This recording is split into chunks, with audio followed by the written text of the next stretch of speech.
أعوذ بالله من الشيطان الرجيم بسم الله الرحمن الرحيم والتين والزيتون وطور سينين وهذا البلد الأمين لقد خلقنا الإنسان في أحسن تقويم صدق الله العظيم رب اشرح لي صدري ويسر لي أمري واحلل عقدة من لساني يفقه قولي আমরা শুরুতে আল্লাহ রাব্বুল ইজ্জা ওয়াল জালালের দরবারে শুকরিয়া জ্ঞাপন করছি যে আল্লাহ তাআলা আমাদেরকে সাইয়্যিদুশ শুহুর 12 মাসের মধ্যে থেকে শ্রেষ্ঠতম মাস রমাদানুল মুবারাকে ইফতারির পূর্ব মুহূর্তে মহাবিশ্বের মহাবিশ্বয় মহাগ্রন্থ আল কোরআন আল কারীম থেকে সরাসরি কিছু কথা শুনবার জন্য একত্রিত হওয়ার সুযোগ করে দিয়েছেন। আমরা সবাই পড়ছি কালিমাতুশ শুকর আলহামদুলিল্লাহ।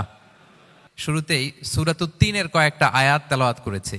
এটা কালামুল্লাহ মাজিদের 95 নম্বর সূরা। এই সূরাটা মক্কাতুল মুকাররমাতে নাজিল হয়েছে। এই সূরার আয়াত সংখ্যা 8টা।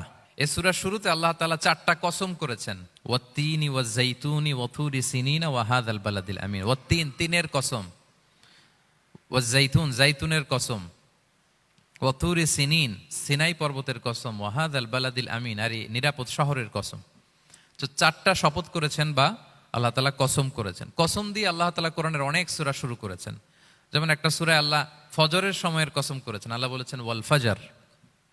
আল্লাহ আকাশের কসম করেছেন ওয়াস-সামা ইযাতিল বুরুজ। আল্লাহ তাআলা সূর্যের কসম করেছেন ওয়াশ-শামসি ওয়া দুহাহা। এভাবে আল্লাহ তাআলা তার সৃষ্টির অনেক কিছুর কসম করে গুরুত্বপূর্ণ কোনো মেসেজ বা বার্তা আমাদের সামনে হাজির করেন। তো এই সূরাতে আল্লাহ তাআলা 4টা জিনিসের কসম করে একটা খুবই গুরুত্বপূর্ণ বার্তা মানব মণ্ডলীর জন্য এই সূরাতে তিনি হাজির করেছেন। এই সূরাটা আমাদের অনেকেরই মুখস্থ আলহামদুলিল্লাহ, এবং আল্লাহ রাসূল সাল্লাল্লাহু আলাইহি ওয়াসাল্লাম প্রায় বিভিন্ন নামাজে এই সূরাটা তেলাওয়াত করতেন। বারা ইবনে আযিব রাদিয়াল্লাহু তাআলা আনহু উনি বর্ণনা করেন যে আমি একবার এশার সালাতে আল্লাহ রাসূল সাল্লাল্লাহু আলাইহি ওয়াসাল্লামের কণ্ঠে নামাজে সূরা 3 তিনি তেলাওয়াত করেছেন, আমি নিজ কানে শুনেছি, এবং ওনার কণ্ঠ যে এত মধুর ছিল, আমার জীবনে এত সুমধুর কণ্ঠের তেলাওয়াত আমি শুনি নাই। আল্লাহর হাবিব সাল্লাল্লাহু আলাইহি ওয়াসাল্লামের কোরআন তেলাওয়াতের যে কণ্ঠ এত সুমিষ্ট ছিল, এত চমৎকার ছিল, শুধু তেলাওয়াত শুনেই অনেকে শাহাদা পড়ে মুসলমান হয়েছে। আবু জাহেল মক্কা নিষেধ করতো যে কেউ যাবা না মুহাম্মদের কাছে, সে পাগল, সে গণক, সে মিথ্যাবাদী, সে জাদুকর, সে স্বামী স্ত্রীর মধ্যে বিচ্ছিন্নতা নিয়ে আসে, সে বাবা ছেলেকে আলাদা করে দেয়, তার কাছেই যাবা না, আর সে যা বলে শুনবাই না, কানে আঙ্গুল দিয়ে রাখবা। তো মানুষকে যেটা নিষেধ করা হয় বেশি, মানুষের ওইটার ব্যাপারে আগ্রহ থাকে বেশি। সে যত নিষেধ করতো মানুষ আরো বেশি বেশি যে শুনতো। মানুষকে সে কি বারণ করবে, সে দিনের বেলা নিষেধ করতো, রাতে যে লুকিয়ে লুকিয়ে নিজেই তেলাওয়াত শুনতো। তাহলে চিন্তা করেন যে আল্লাহর হাবিব সাল্লাল্লাহু আলাইহি ওয়াসাল্লামের কোরআনিক রেসিটেশন কত চমৎকার মেলোডিয়াস ভয়েস হলে স্বয়ং আবু জাহাল রাত্রিবেলা লুকিয়ে লুকিয়ে কোরআন তেলাওয়াত শুনতে যেত আল্লাহর হাবিব সাল্লাল্লাহু আলাইহি ওয়াসাল্লামের কণ্ঠে। তো রাসূল সাল্লাল্লাহু আলাইহি ওয়াসাল্লাম সূরাতুত 3টা এশার সালাতে তিনি তেলাওয়াত করেছেন, এই মর্মে হাদিসে পাওয়া যায়। এবং এই সূরাটা একটা ফলের নামে সূরা। 3 একটা ফল, আরব বিশ্বে খুব বেশি হয় 3 ফল। আমরা বাংলাদেশে ডুমুর বলি, ইংরেজিতে ফিগ বলে, ফিগ ট্রি। তো ফলের নামে বেসিক্যালি আল্লাহ তাআলা এই সূরাটাকে, এই চ্যাপ্টারটাকে ডেডিকেট করেছেন। আমরা সূরাকে ইংরেজিতে চ্যাপ্টার বলি। কোরআনে 114টা চ্যাপ্টার, এর মধ্যে এই সূরাটা হচ্ছে ফলের নামে ডেডিকেটেড। বিভিন্ন নামে খুব ইনক্লুসিভ ওয়েতে আল্লাহ তাআলা কোরআনে সূরাগুলো দিয়েছেন। কোরআনে আপনি প্রাণীর নামে সূরা পাবেন, প্রাণী। মানুষের নামে সূরা পাবেন। মানুষের মধ্যে 3 ভাগ, মুমিন, তারপর কাফির, এরপর মুনাফিক, প্রত্যেকের নামে সূরা। সূরাতুল মুমিনুন আছে, সূরাতুল কাফিরুন আছে, আবার সূরাতুল মুনাফিকুন আছে। আমাদের দৃশ্য জগতের সবচেয়ে বড় প্রাণীটা হচ্ছে হাতি, তাই না? এই হাতির নামে একটা সূরা আছে, বলেন তো এই সূরার নাম কি? সূরা ফিল। তারপর আমরা যে দেখি আমাদের দৃশ্য জগতের সবচেয়ে ছোট প্রাণী হচ্ছে পিঁপড়া, পিঁপড়ার নামে একটা সূরা আছে, সূরা আন-নামল।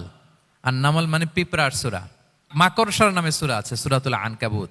তারপর গোষ্ঠীর নামে সূরা আছে, সূরাতু আলে ইমরান। বংশের নামে সূরা আছে, সূরাতু কুরাইশ, কুরাইশ বংশের নামে সূরা। এইভাবে খুব ইনক্লুসিভ ওয়েতে, এমন কিছু নাই যে আল্লাহ তাআলা উল্লেখ করেন নাই। মা ফাররাতনা ফিল কিতাবি মিন শাই, উল্লেখ করে নাই কোরআনে এমন কিছু নাই, সবকিছু আল্লাহ তাআলা উল্লেখ করেছেন। তো এই সূরাটা হচ্ছে একটা ফলের নামে। ফলটার নাম হচ্ছে 3 ফল। আল্লাহ তাআলা বলছেন ওয়াত-তিন, তিনের শপথ। আমি একবার সরল বঙ্গানুবাদ করি, এরপর আমি তাফসিরে ঢুকি। 3-এর শপথ, ওয়াজ-যাইতুন, যাইতুনের শপথ, ওয়া তুরি সিনিন, সিনাই পর্বতের শপথ, ওয়া হাযাল বালাদিল আমিন, এই নিরাপদ শহরের শপথ, লাকাদ খালাকনাল ইনসানা ফি আহসানি তাকওয়িম, নিশ্চয় আমি মানুষকে খুব চমৎকার সুন্দর অবয়বে সৃষ্টি করেছি। সুম্মা রাদাদনাহু আসফালা সাফিলিন, এরপরে তাকে আবার নিচু থেকে নিচুর দিকে নামিয়ে দিয়েছি। ইল্লাল্লাযীনা আমানু ওয়া আমিলুস সলিহাত, তবে তারা ছাড়া যারা ঈমান এনেছে এবং সৎকর্ম করেছে। ফালাহুম আজরুন গায়রু মামনুন, তাদের জন্য আছে অফুরন্ত পুরস্কার। ফামা ইউকাযযিবুকা বা'দু বিদ্দিন, এগুলো জানার পরও কিসে তোমাকে দিন অস্বীকারের ব্যাপারে উদ্বুদ্ধ করলো? আলাইসাল্লাহু বিআহকামিল হাকিমিন, আল্লাহ তাআলা কি শ্রেষ্ঠ বিচারক নন? সাদাকাল্লাহুল আযীম। এই হচ্ছে এই সূরাটির সরল অনুবাদ। এবার আমরা তাফসিরে ঢুকি। প্রথমে আল্লাহ তাআলা বলেছেন ওয়াত্তিন, তিনের শপথ। তিন মানে তো আমরা জানলাম, তিন মানে ডুমুর। আল্লাহর হাবিব সাল্লাল্লাহু আলাইহি ওয়াসাল্লাম তিনি তিন ফল পছন্দ করতেন এবং এটা ডায়াবেটিক্সের জন্য ভালো, ডায়াবেটিক্স নিয়ন্ত্রণ করে। আমাদের বোনদের যাদের ইররেগুলার মেনস্ট্রুয়েশনাল পিরিয়ড হয় এটার জন্য এটা খুব ভালো এবং খুব স্ট্রেংথ স্টেমিনা আনে শরীরে। এটা জান্নাতের একটা গাছ। আদম আলাইহিস সালাম এবং হাওয়া আলাইহিস সালামকে যখন আল্লাহ বলেছিল ওয়ালা তাকরাবা হাযিহি শাজারাতা ফাতাকুনা মিনাজ জালিমিন, হ্যাঁ আদম এবং হাওয়া জান্নাতের সব জায়গায় যা যেতে মন চায় যাও, যা খেতে মন চায় খাও, এই নিষিদ্ধ গাছের কাছে যেও না, তাহলে তোমরা জালিম হয়ে যাবে। শয়তান এসে উল্টা বুঝালো, সে বলল তোমাদের খেতে নিষেধ করছে কেন জানো? আল্লাহ চায় না যে তোমরা জান্নাতে থাকো, আল্লাহ চায় এখান থেকে তোমাদের বের করে দিবে, কিন্তু তোমরা যদি এই গাছের ফল খাও আল্লাহ আর বের করতে পারবে না। দেখছেন শয়তানের অবস্থা? শয়তান কিন্তু নেগেটিভিটি নিয়ে সামনে আসে না, আসে খুব আপনার ওয়েল উইশার হিসেবে, উপদেশ নিয়ে খুব ভালো একটা পজিটিভ ওয়েতে আসে। তো ওনারা খেয়ে ফেললেন এই নিষিদ্ধ গাছের ফল। খাওয়ার ফলে আদম আলাইহিস সালাম, হাওয়া আলাইহিস সালাম, ওনাদের গা থেকে জান্নাতের পোশাকগুলো ঝরে পড়ে গেল। এখন কি দিয়ে ওনারা ওনাদের প্রাইভেটকে ঢাকবেন? তখন ওনারা তাফসির ফি জিলালিল কোরআনে এসেছে যে ওনারা এই তিন গাছের পাতা নিয়ে নিজেদের প্রাইভেট ঢেকেছিলেন। সুবহানাল্লাহ। সেই তিন ফলের কসম আল্লাহ করলেন, ওয়াত্তিন, তিনের শপথ। এরপর আল্লাহ তাআলা বললেন ওয়া জাইতুন, জাইতুনের শপথ। জাইতুন মানে হচ্ছে জলপাই। তো আল্লাহ তাআলা বললেন ওয়া জাইতুন, জাইতুনের শপথ। জাইতুন মানে হচ্ছে জলপাই, ইংরেজিতে আমরা যেটাকে অলিভস বলি। তো আল্লাহ তিনের কসম করলেন এবং অলিভের কসম করলেন।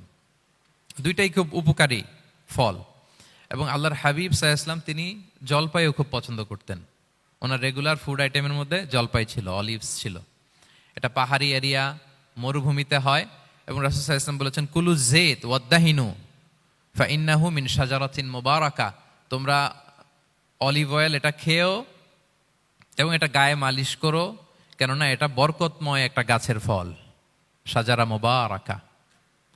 এটা শরীরের ব্যাড কোলেস্টেরলকে কমিয়ে দেয়, দাড়িতে অ্যাপ্লাই করলে, চুলে অ্যাপ্লাই করলে সহজে পাকে না দাড়ি চুল, এবং স্কিনে অ্যাপ্লাই করলেও স্কিনের জন্য ভালো, স্কিনের জন্য বেশ ভালো। এটা যাদের সুযোগ হয় আপনারা দাড়িতে চুলে অ্যাপ্লাই করবেন, খাবেন।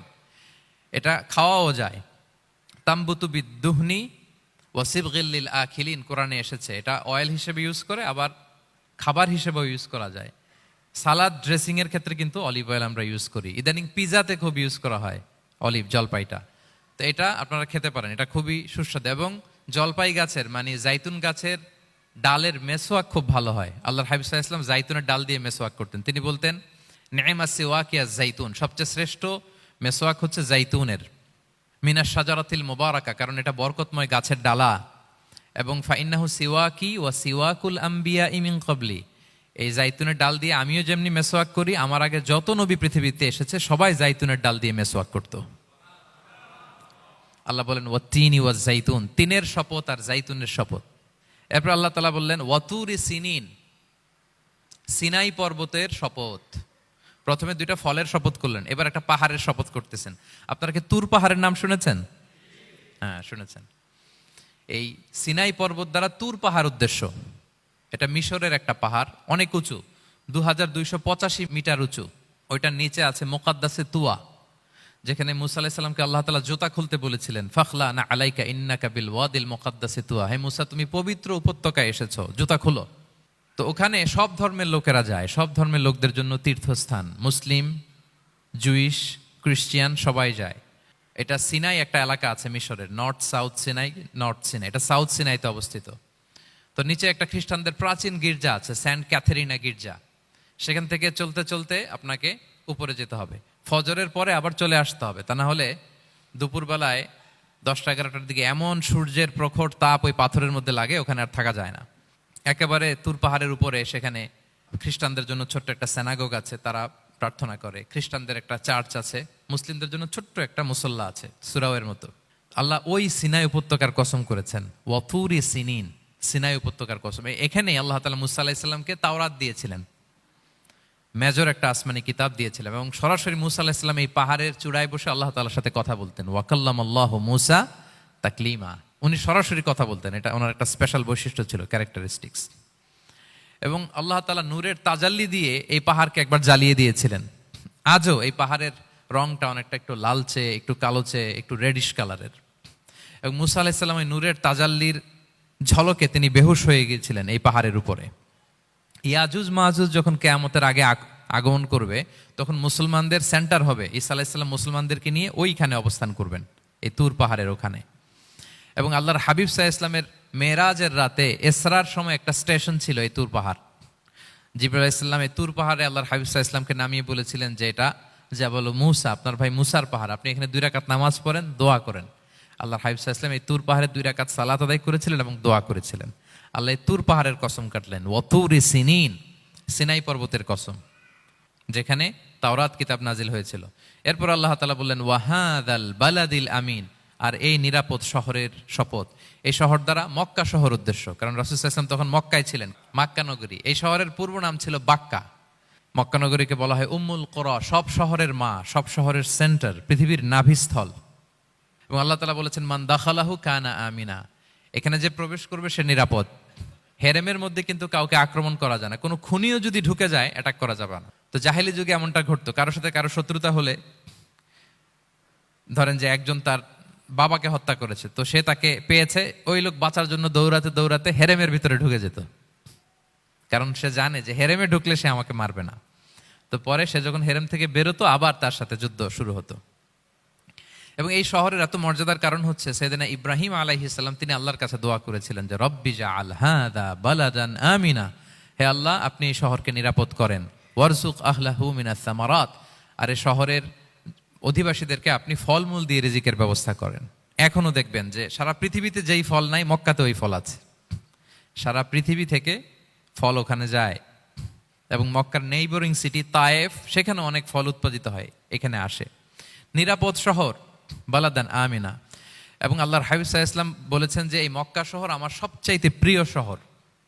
বাধ্য হয়ে তিনি যখন হিজরত করলেন মদিনায়, সেদিন বারবার তিনি মক্কার দিকে পেছনে ফিরে ফিরে তাকান, আর কেঁদে কেঁদে তিনি বলতেছিলেন যে মাক্কাতু আহাব্বুল বিলাদ ইলাইয়া, মক্কা আমার কাছে সবচেয়ে প্রিয় নগরী।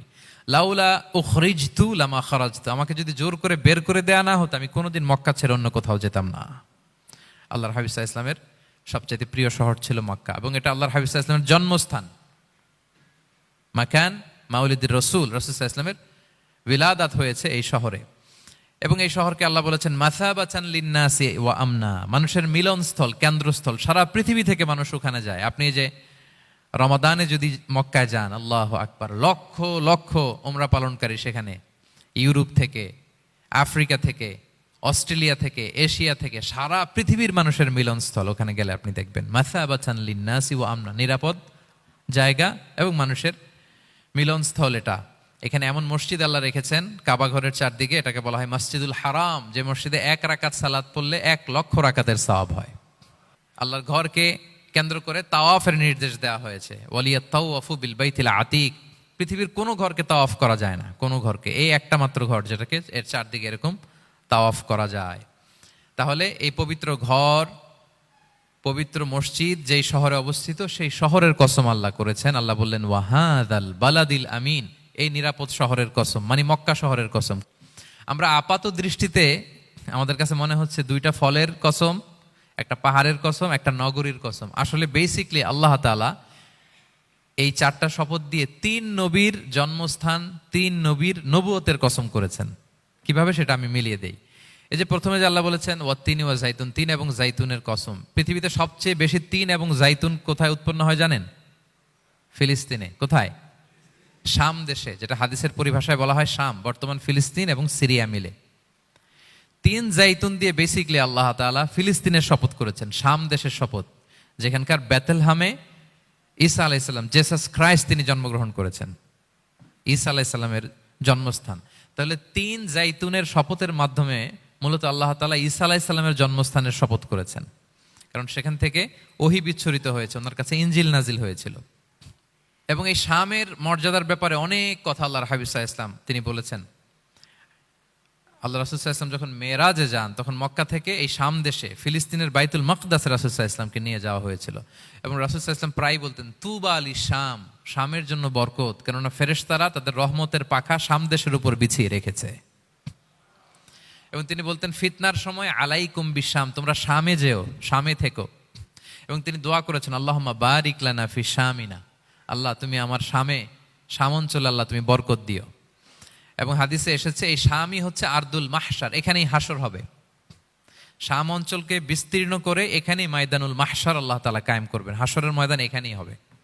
এবং সেখানেই হচ্ছে সানিউল কিবলাতাইন, আমাদের আগের কেবলা কিন্তু বাইতুল মাকদাসের দিকে ছিল, যেটা শামে অবস্থিত, ফিলিস্তিনে বাইতুল মুকাদ্দাস, যেই মসজিদে নামাজ পড়লে 1 রাকাতে 500 রাকাতের সওয়াব।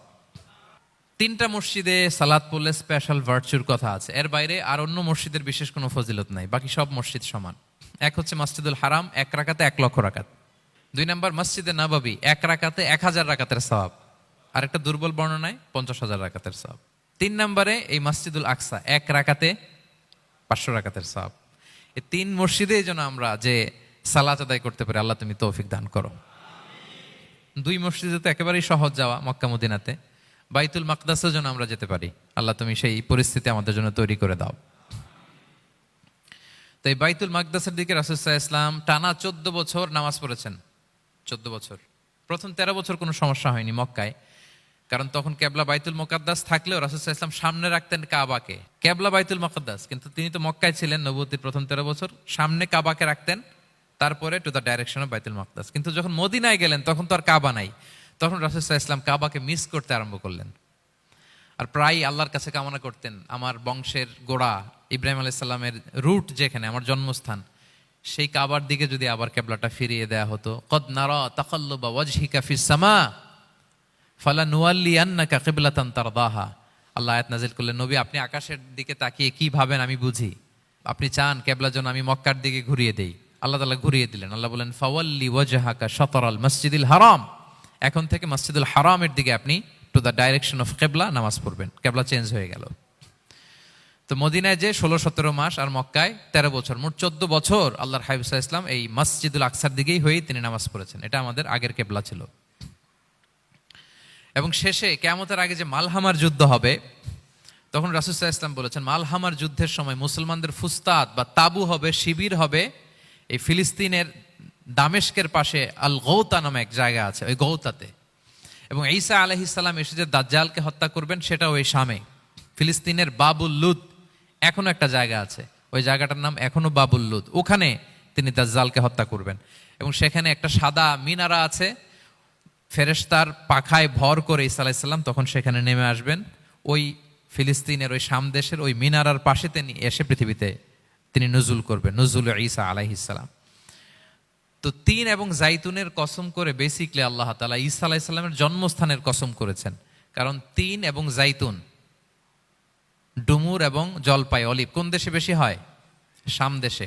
আওয়াজ করে বলেন কোন দেশে? বর্তমান ফিলিস্তিন এবং সিরিয়া। এবং ওই ভূখণ্ডে আল্লাহ নবী ঈসা আলাইহিস সালামের জন্মস্থান। তাহলে এই 2 ফলের কসম করে বেসিকলি আল্লাহ তাআলা ঈসা আলাইহিস সালামের জন্মস্থানের কসম করেছেন। ওনার প্রতি নাজিল হওয়া যে তাওরাত ইনজিল গ্রন্থ, এই রেভেলেশনের কসম করেছেন। আচ্ছা, এরপরে ওয়াতুরি সিনিন, সিনাই পর্বতের কসম। সিনাই পর্বত বা তুর পাহাড় হচ্ছে মিশরে অবস্থিত, আর মিশর হচ্ছে মুসা আলাইহিস সালামের জন্মস্থান। কার জন্মস্থান? মুসা আলাইহিস সালামের জন্মস্থান। তাহলে ওয়াতুরি সিনিন, তুর পাহাড়ের কসম বুঝিয়ে আল্লাহ তাআলা মূলত মুসা আলাইহিস সালামের জন্মস্থানের কসম করেছেন, যেখানে তাওরাত নাজিল হয়েছে। এরপরে ওয়াহাদাল বালাদিল আমিন, এ নিরাপদ শহর বলে আল্লাহ তাআলা মক্কা শহরকে বুঝিয়েছেন। আর মক্কা কার জন্মস্থান বলেন তো? মুহাম্মদুর রাসূলুল্লাহ সাল্লাল্লাহু আলাইহি ওয়াসাল্লাম, সাইয়্যিদুল মুরসালিন, খাতামুন নবিয়্যিন, রাহমাতাল লিল আলামিন, হাবিবুল্লাহ মুহাম্মদুর রাসূলুল্লাহ সাল্লাল্লাহু আলাইহি ওয়াসাল্লামের জন্মস্থান।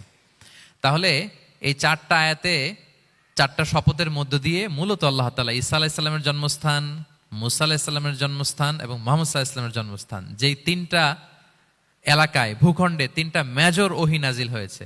এক তো ঈসা আলাইহিস সালামের কাছে নাজিল হয়েছে ইনজিল কিতাব, আর একটা হচ্ছে তাওরাত, তাওরাত এমন কিতাব যে কিতাব দিয়ে হাজার হাজার নবীরা ফয়সালা করেছেন। বনি ইসরায়েলের অনেক নবীর উপর কোনো কিতাব নাজিল হয়নি, তার মানে তারা রসুল ছিলেন না, তারা নবী। তারা সবকিছু তাওরাত দিয়েই ফয়সালা করতেন। আর রাসূল সাল্লাল্লাহু আলাইহি ওয়াসাল্লামের উপর কোরআন নাজিল হয়েছে। তার মানে প্রথম 4টি শপথ দিয়ে বেসিকলি ইনজিলের শপথ, তাওরাতের শপথ এবং কোরআনের শপথ। বুঝতে পেরেছেন সবাই? আল্লাহ ওহির শপথ করেছেন।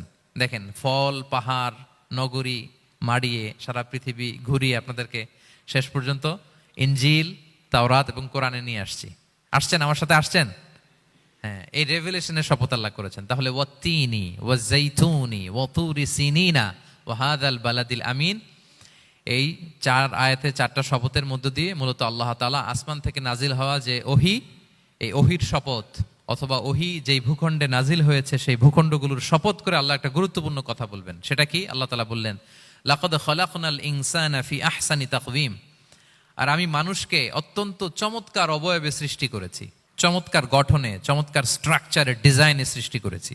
মানুষের দৈহিক অবকাঠামো গঠন এটা যেমনি চমৎকার, মানুষের ইন্টেলেকচুয়াল কাঠামো এটা চমৎকার, মানুষের আচরণগত যে বিহেভিয়ারাল ট্রেটস, ক্যারেক্টারিস্টিক্স এটাও চমৎকার। প্রত্যেক দিক থেকে আল্লাহ তাআলা নান্দনিকভাবে মানুষকে তিনি তৈরি করেছে। আমরা যদি দেহের কথা বলি, হিউম্যান অ্যানাটমি নিয়ে যাদের ধারণা আছে, আপনি শুনলে অবাক হবেন এত জটিলভাবে আমাদের দেহটা ফাংশন করে।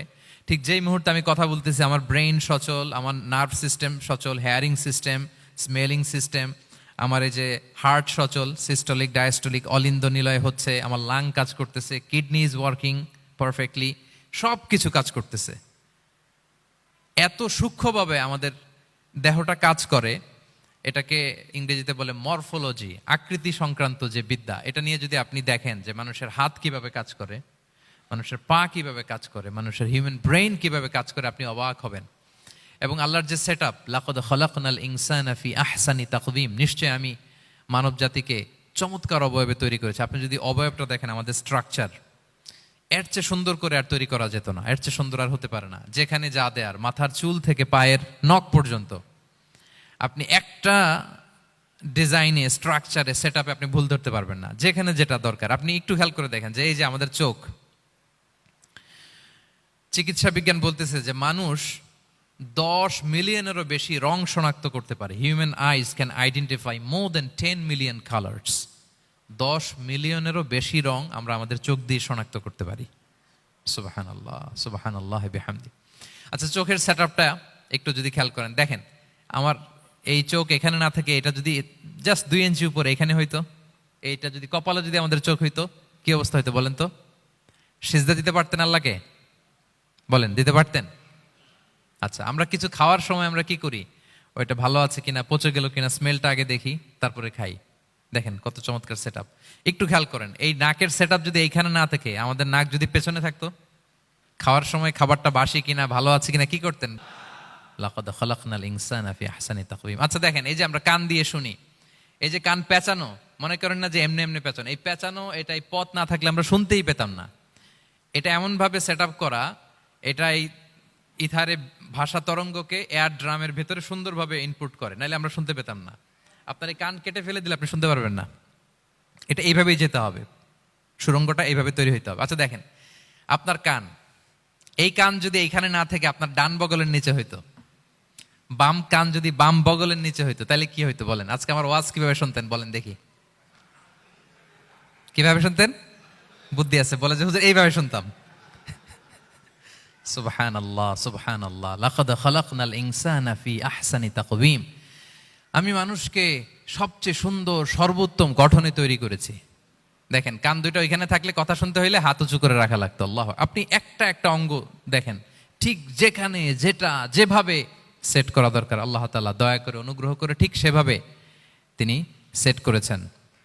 আমাদের চেহারার মধ্যে দেখেন এক একজনের এক এক রং। ওয়াখতিলাফু আলসিনাতিকুম ওয়া আলওয়ানিকুম ইন্না ফি যালিকা লাআয়াতুন লিল আলিমিন। আল্লাহ বলেন, তোমাদের ভাষার ভিন্নতা দিয়েছি, তোমাদের গায়ের রঙের ভিন্নতা, একজনের চেহারার সাথে আরেকজনের মিল নাই, একজনের ফিঙ্গারপ্রিন্টের সাথে। আয়াহসাবুল ইনসানু আল্লান নাজমাআ ইযামা বালা কাদিরিনা আলা আন নুসাউইয়া বানানা। মানুষ ভেবেছে সে মারা গেলে তাকে আমি তার অস্থি, মজ্জা, হাড়, গোশত, চামড়া জোড়া লাগাতে পারবো না। আরে তার আঙ্গুলির অগ্রভাগ পর্যন্ত আমি সুবিন্যস্ত করে আমার কাছে রেখে দিয়েছি ফিঙ্গারপ্রিন্ট। আমাদের ফিঙ্গারপ্রিন্টগুলো আল্লাহর কাছে সংরক্ষিত। একজনের ফিঙ্গারপ্রিন্টের সাথে আরেকজনেরটা মেলে না। এই যে আমার 10 আঙ্গুলে 10টা ফিঙ্গারপ্রিন্ট, পায়েরগুলো হচ্ছে ফুটপ্রিন্ট, একটার সাথে আরেকটা মিলে? আমার এটার সাথে এটা মিলবে বলেন? আমার সাথে আপনারটা মিলবে? বর্তমানে পৃথিবীতে কত কোটি মানুষের বসবাস বলেন? এই যত মানুষ পৃথিবীতে আছে, একজনের আঙ্গুলের ছাপের সাথে, এই যে বায়োমেট্রিক্যাল অথেন্টিকেশন যে আমরা করি, একজনের ফিঙ্গারপ্রিন্টের সাথে আরেকজনের ফিঙ্গারপ্রিন্টের মিল নাই। একজনের ফুটপ্রিন্টের সাথে ফুটপ্রিন্ট মিল, ইভেন একজনের আই প্রিন্টের সাথে। আমাকে একজন ওনার হসপিটালে নিয়ে গেল ঢাকায়, তো উনি ওনার দরজা খুলতেছে আই প্রিন্ট দিয়ে, মানে উনি না গেলে খুলে না। উনি আর ওনার খুব কাছের স্টাফ, এটা গুরুত্বপূর্ণ একটা অফিস, তো উনি চোখ দিল, আই প্রিন্ট নিল, এরপরে দরজা খুলে যাচ্ছে। দেখেন, একজনের আই প্রিন্টের সাথে আরেকটা আই প্রিন্ট মেলে না। সুবহানাল্লাহ। প্রিয় ভাইরা, একজনের ফিঙ্গারপ্রিন্টের সাথে আরেকজনের ফিঙ্গারপ্রিন্টের কোনো মিল আছে পৃথিবীতে? ফুটপ্রিন্টের সাথে, আই প্রিন্টের সাথে? কারণ ডিজাইনারটা কে বলেন তো? হুয়াল্লাযী ইউসাউবিরুকুম ফিল আরহামি কাইফা ইয়াশা। মায়ের পেটে থাকতেই আল্লাহ তাআলা এগুলো ডিজাইন করে দিয়েছেন। আমি কেমন হব, আমার বৈশিষ্ট্য কেমন কেমন হবে, এই যে আমি যে আমার বাবা দাদা 14 পুরুষের ডিএনএ বয়ে বেড়াই, এগুলো সব নিয়ে আমার বৈশিষ্ট্য, আমার কণ্ঠস্বর, আমার ক্যারেক্টারিস্টিক্স, আমার ফিচার কেমন হবে, সব তিনি আল্লাহ তাআলা মায়ের পেটে থাকতে ডিজাইন করে দিয়েছেন। সুবহানাল্লাহ। আল্লাহ বলছেন লাকাদ খালাকনাল ইনসানা ফি আহসানি তাকওয়িম। প্রিয় ভাইরা, কসম করার পরে আল্লাহ যে কথাটা বলেন, এটা অনেক গুরুত্বপূর্ণ, খুবই গুরুত্বপূর্ণ বার্তা। আল্লাহ চারটা কসম করে তিনটা নবীর জন্মস্থানের শপথ করে তিনি বললেন লাকাদ খালাকনাল ইনসানা ফি আহসানি তাকওয়িম। নিশ্চয় আমি অত্যন্ত চমৎকার আকৃতিতে মানুষকে তৈরি করেছি।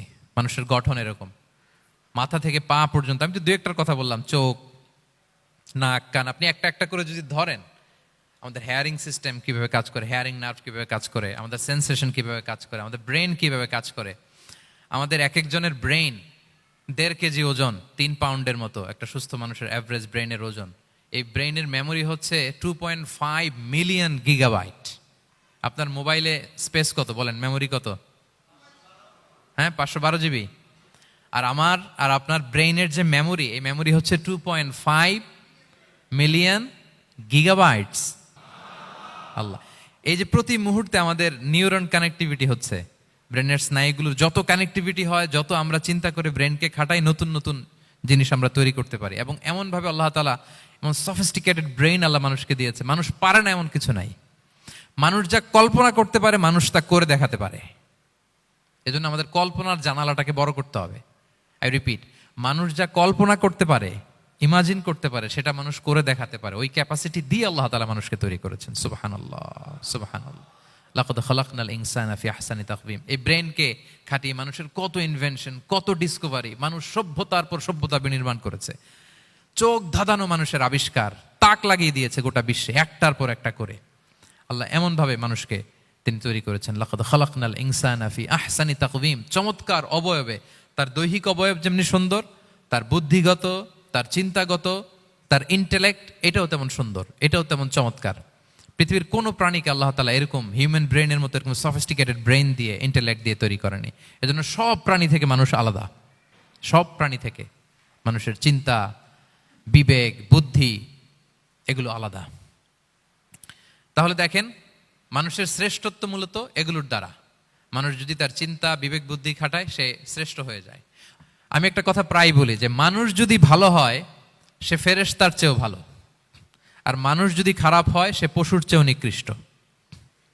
আল্লাহ বলেন উলাইকা কাল আনআমি বাল হুম আদাল লাহুম কুলুবুল লা ইয়াফকাহুনা বিহা ওয়া লাহুম আ'য়ুনুল লা ইউবসিরুনা বিহা ওয়া লাহুম আযানুল লা ইয়াসমাউনা বিহা উলাইকা কাল আনআমি বাল হুম আদাল। তাদের হৃদয় আছে, ওটা দিয়ে অনুধাবন করে না সত্যকে।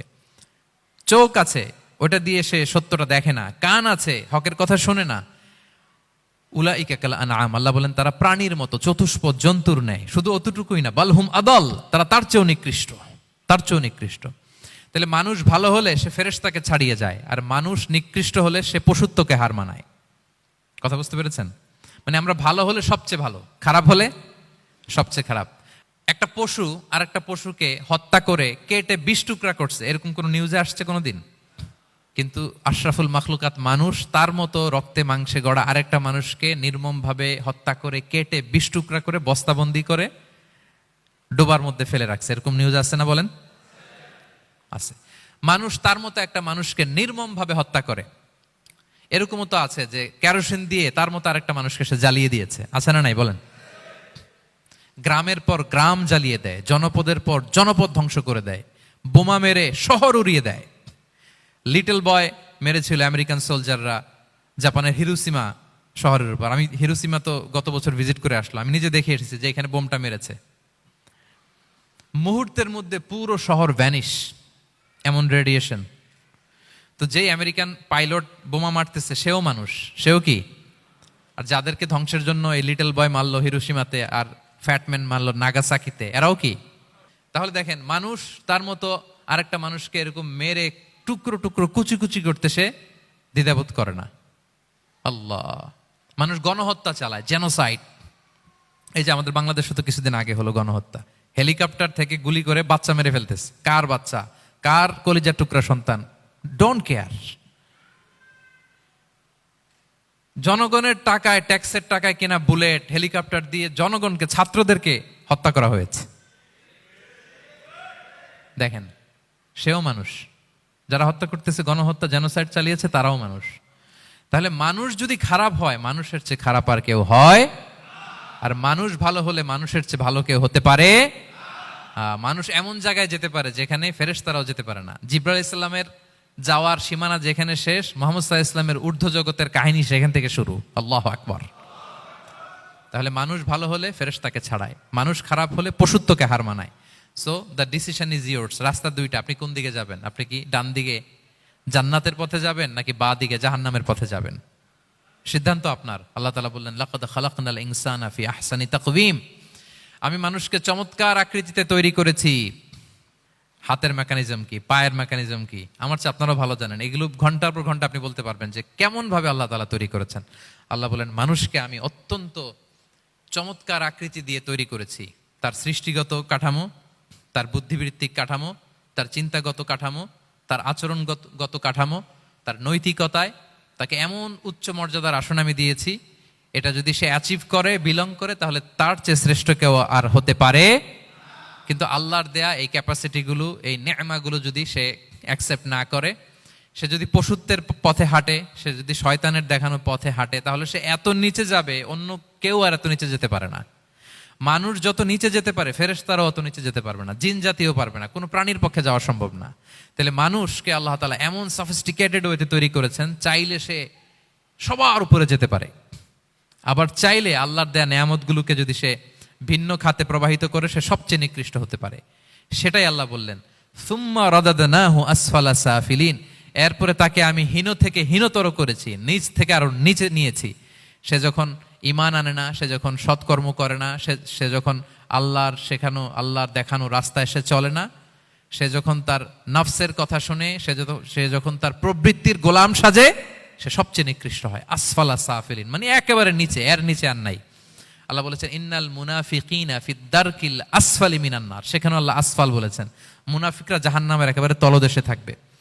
তাই মানুষ যদি ঈমান আর সৎকর্মের বলে বলিয়ান না হয়, সে এত খারাপ হয়, কেউ এত নিচে যেতে পারে না। বলেন, মানুষ যত নিচে যেতে পারে, জিন তত নিচে যেতে পারবে? ফেরেশতারা পারবে না। আর মানুষ যত উপরে যেতে পারে, ফেরেশতারা এত উপরে যেতে পারবে না। সো দুইটারই সুযোগ আপনার আছে। সুম্মা রাদাদনাহু আসফালা সাফিলিনের দুইটা ব্যাখ্যা। কোন মুফাসসির বলেছেন, যৌবনের পর, যৌবনে থাকে শক্তিশালী, বার্ধক্যের সময় যখন সে নুয়ে যায়, ছোট হয়, সে একেবারে দুর্বল হয়ে যায়, সেটা বোঝানো হয়েছে। আর অন্যান্য মুফাসসিরিন একরাম বলেছেন, না, আল্লাহর দেওয়া এই নেয়মা, ক্যাপাসিটি যখন সে সঠিক পথে কাজে লাগায় না, সে যখন প্রবৃত্তির অনুসরণ করে, সে তখন এত খারাপ হয়, এত নিচ থেকে নিচুতর হয়, এত হীন থেকে হীনতর হয়, তার চেয়ে হীনতর আর কেউ তখন হতে পারে না। সেখান থেকে বাঁচার দুটি রাস্তা আল্লাহ বলেছে। আল্লাহ বলছেন, ইল্লাল্লাযীনা আমানু ওয়া আমিলুস সলিহাত। তবে যারা ঈমান আনে এবং সৎকর্ম করে তারা ছাড়া। তারা ওই নিচু থেকে নিচুতর নয়, তারা শ্রেষ্ঠতর। ঈমান এবং সৎকর্ম, ঈমান এবং আমলে সালেহাত। কোরআনের অনেক জায়গায় আপনি আয়াতটা পাবেন, ইন্নাল্লাযীনা আমানু ওয়া আমিলুস সলিহাতি কানাত লাহুম জান্নাতুল ফিরদাউসি নুজুলা।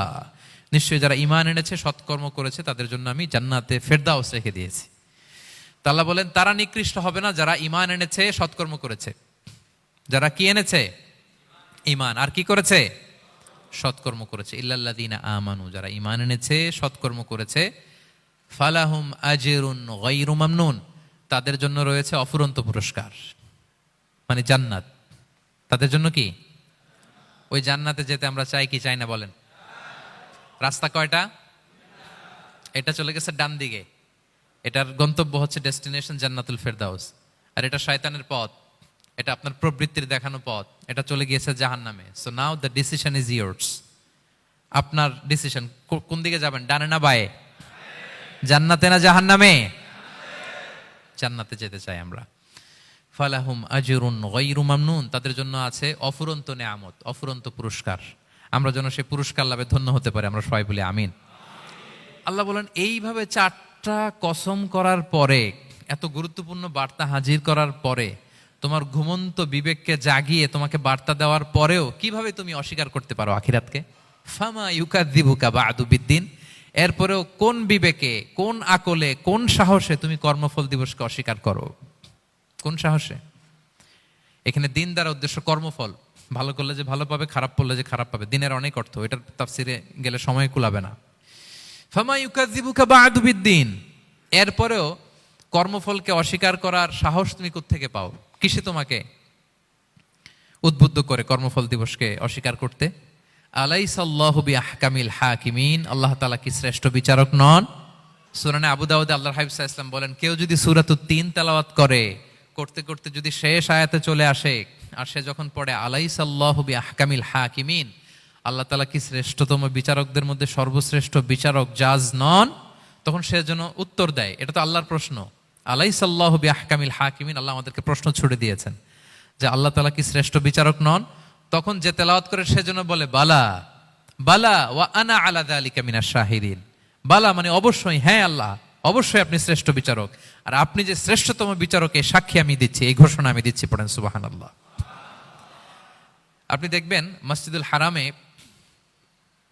হারামুল মাক্কিতে যখন তেলাওয়াত করে ইমাম সাহেবরা, এই আয়াতের পরেই যদি রুকুতে যায়, দেখবেন ফিস ফিস করে বলে যে বালা বালা ওয়া আনা আলা যালিকা মিনাশ শাহিদিন। আমি নিজে শুনেছি, দেখবেন ওনার এটা পরে, কারণ আল্লাহ এখানে প্রশ্ন ছুড়ে দিয়েছেন। আর উত্তর হিসেবে বলতে হবে বালা ওয়া আনা আলা যালিকা মিনাশ শাহিদিন, আল্লাহ অবশ্যই আপনি শ্রেষ্ঠ বিচারক। আল্লাহর চাইতে শ্রেষ্ঠ বিচারক আর হতে পারে? আমরা কত লাকি যে আল্লাহর আহকামুল হাকিমিন হিসেবে বিচারক পেয়েছি। হ্যাঁ, আমাদের বিচার যদি অন্য কেউ করতো, নিজেরা যদি নিজেদের, আল্লাহ যদি বলতো তোরটা বিচার তুই কর আর তোরটা তুই কর, কি অবস্থা হইতো বলেন? যার সাথে যার শত্রুতা আছে ওইখানে দেখাই দিত। কিন্তু আমরা বিচারক হিসেবে পেয়েছি কাকে? আল্লাহ কি পার্সিয়ালিটি করবে বিচারে? স্বজন প্রীতি করবে? কারো উপর জুলুম করবে? কাউকে ঠকাবে? আল্লাহ বলেন ওয়ামা আনা বিযাল্লামিল লিল আবিদ, আমি কখনো আমার বান্দার উপর জুলুম করি না, জুলুম করি না। নাদাউল মাওয়াজিনাল কিসতা লিয়াউমিল কিয়ামা, কিয়ামতের দিন আমি মিজান নামে এমন এক ন্যায় বিচারের মানদণ্ড স্থাপন করব, ফালা তুযলামু নাফসুন শাইআ, এক বিন্দু পরিমাণ কেউ মাজলুম হবে না, এক বিন্দু পরিমাণ কেউ মাজলুম হবে না। এজন্য দুনিয়াতে যদি বিচার না পান, আল্লাহর দরবার বিচারটা দিয়ে রাখেন, সেদিন বিচার হবে। আহকামুল হাকিমিন আপনারা ঠকাবে না। দুনিয়াতে বিচার পান নাই, মাজলুম হয়েছেন, মানুষ ভুল বুঝছে, কেউ আপনারে ঠিক মতো বুঝে নাই, আপনার কথাটা কাকে বলবেন? বিপদে পড়লে ক্রাইসিস মোমেন্টে কাকে শেয়ার দিবেন? না ফেসবুকে শেয়ার দিবেন? আমরা তো ফেসবুকে শেয়ার দিয়ে দিই এখন। ফেসবুকে শেয়ার দেওয়ার আগে, বন্ধুকে শেয়ার দেওয়ার আগে, স্ত্রীর কাছে শেয়ার করার আগে আমার সমস্যার কথা আগে শেয়ার করব কাকে? কারণ আলাইসাল্লাহু বি আহকামিল হাকিমিন, আল্লাহ বলছেন আমি কি শ্রেষ্ঠ বিচারক নই? বালা বালা ইয়া রব ওয়া আনা আলা যালিকা মিনাশ শাহিদিন, অবশ্যই আল্লাহ আপনি শ্রেষ্ঠ বিচারক। ক্লিয়ার হয়েছে না সবার কাছে? শপথ কয়টা ছিল? 4টা। মূলত নবুয়তের শপথ, তাই না? নবুয়ত আমাদের জন্য সবচাইতে বড় নেয়ামত। কারণ নবীরা যদি আমাদেরকে এই তথ্যগুলো না দিতেন, আমরা জান্নাত জাহান্নাম চিনতাম? ভাইরা বলেন তো, আখেরাত চিনতাম?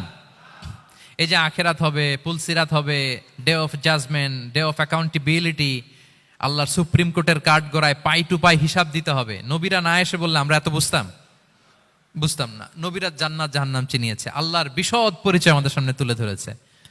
আখিরাতের পরিচয়, লাইফ আফটার ডেথ কিরকম হবে, সবকিছু আমাদের কাছে তুলে ধরেছে। সো নবুয়ত আল্লাহ তাআলার পক্ষ থেকে অনেক বড় নেয়ামত। 2 নম্বর নেয়ামত হচ্ছে আল্লাহ তাআলা আমাদেরকে যে ক্যাপাসিটি দিয়েছে, বুদ্ধিমত্তা, ইন্টেলেক্ট, বিচার বিশ্লেষণ, যেটা দিয়ে আমরা অন্যান্য সব প্রাণী থেকে আলাদা, এটাও আল্লাহর বড় নেয়ামত। এই নেয়ামতের শুকরিয়া যেন আমরা করি। এবং আমি যেটা বলেছি, মানুষ যেটা কল্পনা করতে পারে সেটা সে করেও দেখাতে পারে। সো আল্লাহ তাআলা যাকে যেই কোয়ালিটি দিয়েছে, ক্যাপাসিটি দিয়েছে, আমরা যেন এই নেয়ামতের শুকরিয়া করি। নেয়ামতের শুকরিয়া করলে এই নেয়ামত দেওয়ার ধারাবাহিকতা এটা বাড়িয়ে দেয় কে? লা ইন শাকারতুম লা আযীদান্নাকুম ওয়া লা ইন কাফারতুম ইন্না আযাবি লাশাদীদ। শুকরিয়া করলে নেয়ামত আরো বাড়িয়ে দেব। তাহলে প্রথম নেয়ামত ছিল নবুওয়াত, প্রফেটহুড, প্রফেসি। এটা অনেক বড় নেয়ামত। এই রেভেলেশন এসে আমাদেরকে এনলাইটেন করেছে। তা না হলে আমাদের গডকে, গডের ফিচার কি, আখেরাত কি, জান্নাত কি, জাহান্নাম কি, the concept of punishment, concept of আখেরা, কিছুই আমরা ভালোভাবে বুঝতাম না। এটার শপথ আল্লাহ করেছেন। আল্লাহ আমাদেরকে নেয়ামত দিয়েছেন, ক্যাপাসিটি দিয়েছেন, সক্ষমতা দিয়েছেন, সবচাইতে সফিস্টিকেটেড ব্রেন দিয়ে তৈরি করেছেন। এটা একটা বড় নেয়ামত। এবং রাস্তা দেখিয়ে দিয়েছেন, হয় ডানে নয় বায়ে। এবং তিনি আশ্বাস দিয়েছেন যে তোমাদেরকে সঠিক ফায়সালার মাধ্যমে বিচার করা হবে সেদিন। তাই আমাদের বিপদে আপদে সব সময় আমরা যেন ফরিয়াদ করি এক মহান সত্তার কাছে। বলুন তো আওয়াজ করে, তিনি কে? আল্লাহর কাছে যেন আমরা ফরিয়াদ করি। আল্লাহ তাআলা আমাদের সবাইকে কথাগুলো বুঝে আর আমল করার তৌফিক দান করুক।